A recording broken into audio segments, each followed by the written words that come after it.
ایک بھائی کہتے ہیں کہ میں نائی کا کام کرتا ہوں اور مجھے داڑھی بھی حلق کرنا پڑتا ہے، مجھے کیا کرنا چاہیے؟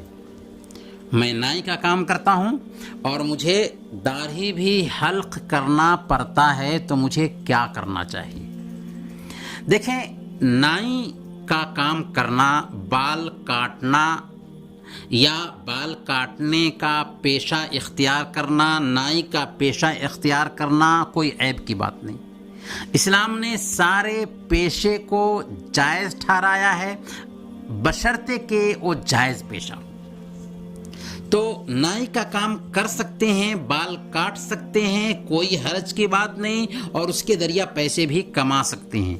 لیکن اگر آپ داڑھی حلق کرتے ہیں تو ظاہر سی بات ہے کہ آپ گناہ میں شریک ہیں، کیونکہ داڑھی حلق کرنا جائز نہیں ہے۔ صحیح بخاری اور مسلم کی روایت کے مطابق اللہ کے نبی صلی اللہ علیہ وسلم نے ارشاد فرمایا، اوفروا اللحى واحفوا الشوارب وخالفوا المشرکین، کہ داڑھی بڑھاؤ، مونچھ کترو اور مشرکین کی مخالفت کرو۔ تو اللہ کے نبی صلی اللہ علیہ وسلم نے داڑھی بڑھانے کا حکم دیا ہے، مونچھ کو کترنے کا حکم دیا ہے، مشرکین کی مخالفت کرنے کا حکم دیا ہے۔ گویا کہ داڑھی حلق کرانا حرام ہے، جائز نہیں ہے۔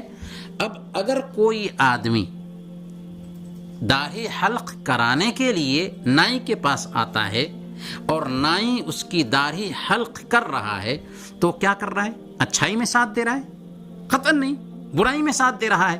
اور اللہ تعالیٰ فرماتا ہے وَتَعَاوَنُوا عَلَى الْبِرِّ وَالتَّقْوَى وَلَا تَعَاوَنُوا عَلَى الْإِثْمِ وَالْعُدْوَانِ، نیکی اور بھلائی کے کام میں ایک دوسرے کا ساتھ دو، سرکشی اور برائی کے کام میں ایک دوسرے کا ساتھ مت دو۔